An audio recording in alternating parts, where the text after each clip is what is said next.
You know that idea of a childhood friendship? That sacred, supposedly untouchable bond? Well, today we're going to pull back the curtain on that perfect picture and take a hard look at the shadows that can lurk just behind it. We're exploring the really unsettling side of growing up. I mean, we've all been there, right? You had that one friend, the one you had sleepovers with, the one who knew every single secret you had. It's this universal thing, this bond that feels totally and completely unbreakable when you're a kid. And that is the terrifying question at the heart of what we're talking about today. What happens when that one person, the keeper of all your secrets, decides to become your absolute worst nightmare? And just like that, the switch flips. The ideal friend becomes a nightmare. Shared secrets get twisted into cruel, twisted experiments. Sleepovers become the backdrop for terrifying blackmail. And your biggest defender, they morph into your biggest threat. Today, we're going to walk through 4 true stories where this exact thing happened. Okay, our first case takes us back to the early 2000s. And you have to remember, this was a really tense time in schools, right after Columbine, so everyone was on incredibly high alert. This is the story of a friendship that looked like a lifeline, but it was actually a trap. So on one hand, you've got this kid, Kenny. He's the classic quiet kid, gets picked on a lot, doesn't really have any friends. And then Bradley shows up. Bradley is the all-American kid. He's popular, athletic, smart, and for some reason, he takes Kenny under his wing. And for the first time in his life, Kenny has a best friend. And then, one day, just out of the blue, everything changes. The school goes into lockdown. There are police everywhere, search teams, dogs sweeping the hallways. The whole place is just gripped by panic. What on earth could be going on? And then they find it. Inside Quiet Kenny's locker, a bottle of rat poison. A so-called manifesto that details this horrific plan to poison the entire school cafeteria and then shoot anyone who survived. Kenny gets arrested, and to everyone, it looks like the quiet kid has finally, violently snapped. But the real story? Well, it was so much more sinister.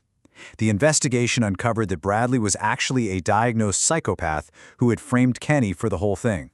He'd stolen the poison from his dad's business and typed the manifesto on his own computer. And his motive? His reason why? When they asked him, Bradley just coldly admitted the entire friendship was an experiment. He just wanted to see what would happen. Let's move on to our second case. This one explores a completely different dynamic of control, but it's just as disturbing. This is where friendship is really just another word for blackmail. So here, we meet 2 kids who could not be more different. First, you have the narrator of the story, a big kid over 200 pounds, really struggling with depression. And then you have Neil. Neil is tiny, skinny, and just notoriously mean. So Neil offers a deal. Our narrator becomes his bodyguard, his muscle, and in return, Neil will basically leave him alone. And Neil had this system. It was almost scientific. He'd find a vulnerable kid, make them dependent on him through some kind of deal, and then he'd look for what he called a chink in the armor, a weak spot. For our narrator, that weak spot was the very painful secret about why his mother left. Neil used that secret to keep him trapped for years. Years later, the truth finally comes out, and it is an absolute bombshell. The man the narrator's mom had left for was Neil's own biological father.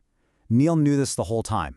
The so-called friendship, the bullying, the constant manipulation, it was all just one long, twisted revenge plot against the kid who should have been his stepbrother.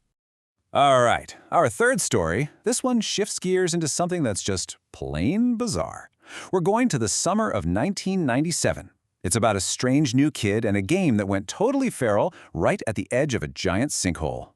So, a group of friends meets this new kid, Russell. He's kind of scruffy, a little unkempt, and he's super excited to show them something he found deep in the woods, this massive sinkhole.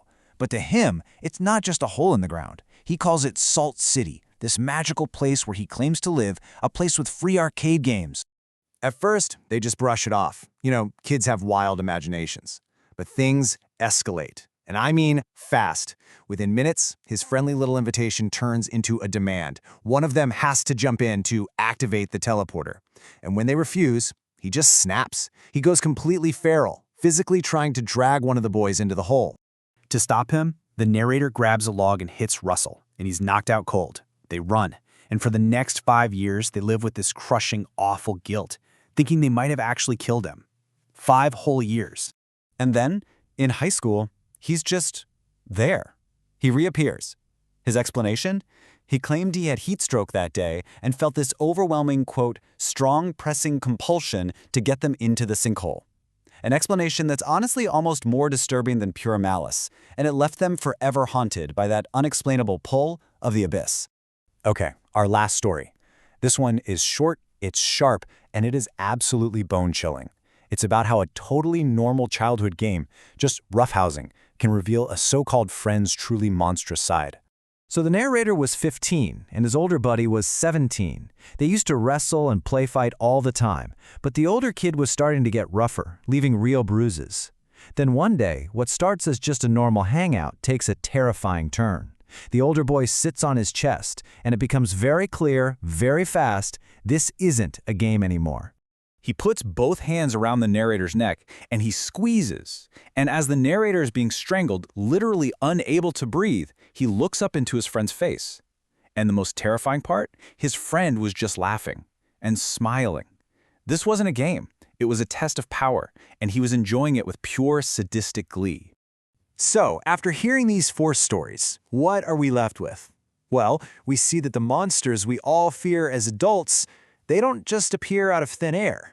Sometimes they start practicing their craft on the playground.